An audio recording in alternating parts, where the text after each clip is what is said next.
this man in really just a random check. All right, Clarissa Ward, thank you so much. Joining me now to talk a little more about this, we have Democratic Congressman John Garamendi of California. He is a member of the Armed Services Committee. Sir, thanks so much for being with us. And you know what we're hearing now. I think so many people are looking at these attacks in Brussels, the previous ones in November, and they're concerned about Americans being targeted, especially now that we know 2 Americans are dead. There's a bomb that went off near the Delta counter. This was 2 hours before most flights to America were set to take off. Do you think that Americans were targeted? Probably everybody at that airport was targeted, and the Americans were just part of the crowd that was there. I suspect that maybe Delta Airlines, but in all probability, they're going after innocent people wherever they may be. We saw the same thing in Paris, and we certainly saw it years ago in Madrid. So what's happening now is finally, the authorities are going on the offensive. Gathering of information, which has been slow to gather, the sharing of information even slower, all of that needs to be put together and do exactly what the authorities are doing now, and that is to play offense. No longer defense, play offense, go get them wherever they may be, round them up, and then from that, find the next step along the way. And probably it will head right back to Syria and Iraq, and we had some good news there today. And I know as well that you were actually just in Brussels on congressional business, so I do want to note that because certainly I think you have some insight there. But this man in France, we're learning that he was in this advanced stage of planning. Police recovered the same kind of explosives that were used in Brussels and Paris, this TP explosives. Right. And you heard Clarissa's report there. How many more people in how many more countries could be out there plotting these attacks? Well, they're probably spread throughout Europe. They certainly are in the Middle East. They're certainly in Turkey and the surrounding regions of the Middle East. So this is a network. But the good news is when you find one, usually you get clues to the next one. And as you said earlier, they're beginning to roll them up. And that's what we have to do. We have to be on the offensive. I know when I was at that airport in Brussels a little over a month and a half ago, it was just a huge crowd. And, you know, here we go. So let's play offense. Let's use the tools that are available to us, our various surveillance tools, that some of which actually proved to be useful in the subway bombing in Brussels as well as in Paris. Use those tools, capture one, get the information. It'll lead to somebody else, just as is happening now. And we've got to work across the countries, the various countries of the European Union, together with the United States and our neighbors here in the Western Hemisphere. All of us need to be sharing information. There's no good in holding information private. Share it. It'll be useful somewhere down the line, and probably we'll be able to prevent some other attacks, just as is happening in Paris today. What kind of information are you talking specifically about? I've heard about people who have been turned away at the border at one country, and because they may be a suspected terrorist, and then that isn't communicated to a neighboring country. What else do you think? Well, certainly that. We do know that Turkey gave a heads up to the European countries about these 2 of the bombers in Brussels a couple of days ago, that they were being returned from Turkey. So that was a piece of information that apparently was not acted upon. So that's one kind of information. The other is we're listening.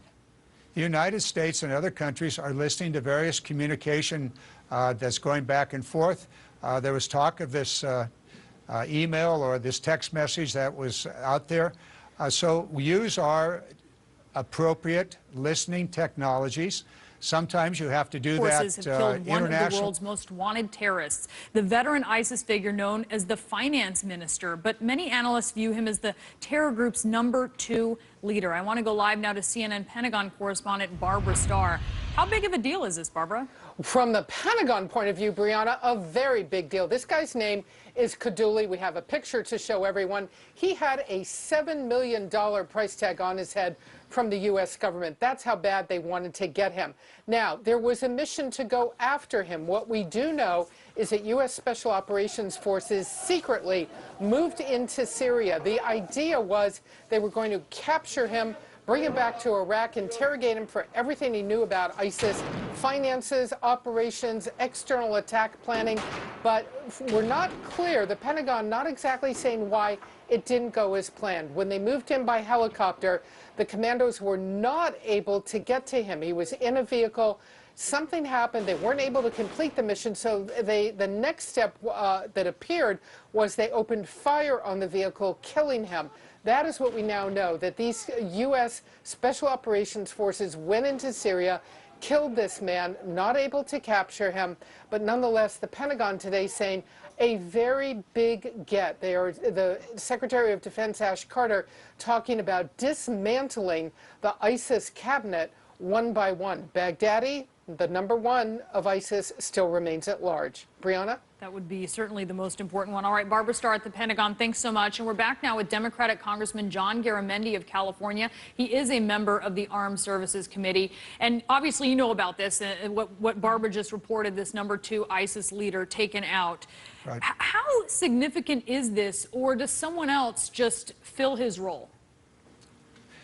Well, it's very significant. First of all, this has been a long-term strategy, frankly, a very smart strategy. Go after the head of the snake, snap that head off. It's a hydra, so there are going to be multiple snakes and multiple heads.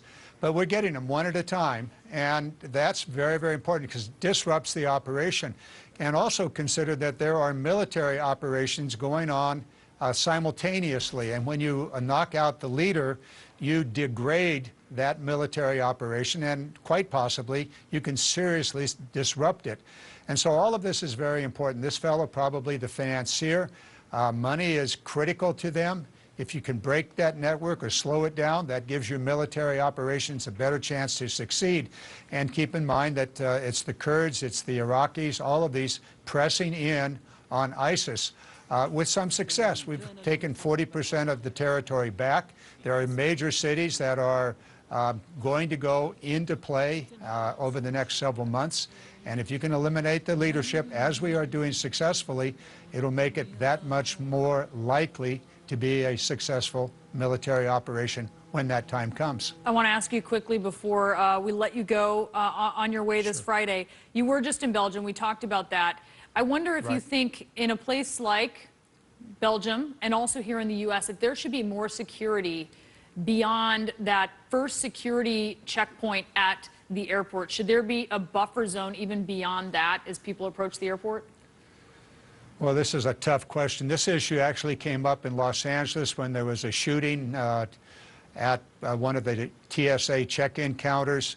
They carefully analyzed it at LAX and came to the conclusion that it would be virtually impossible to do that and still maintain any kind of a normal, even a subnormal operation at the airport. It is clearly a zone of risk. And I think here one of the really important things is to watch carefully, and if you see something, say something. There's not much else that can be done. This taxi driver apparently was suspicious. Could he have said something? Well, I suspect next time he would say something, and the rest of us should be just as aware. And yeah, that might prove to be a little embarrassing, but not nearly the kind of consequences that would come from a devastating attack. So I don't believe we'll see much more. There may be some checkpoints, some random checkpoints when the situation calls for it. When we have some indication that something might be going on, you can certainly check the cars coming in to the airport. It's a very, very difficult thing because you're moving tens of thousands of people every hour. It is a very difficult problem. All right, Congressman Garamendi, thank you so much. Now, coming up, anti-terror raids across Europe after the Brussels bombings. Did a man arrested in Germany receive a text from one of the attackers? Our experts are standing by. You're in the Situation Room.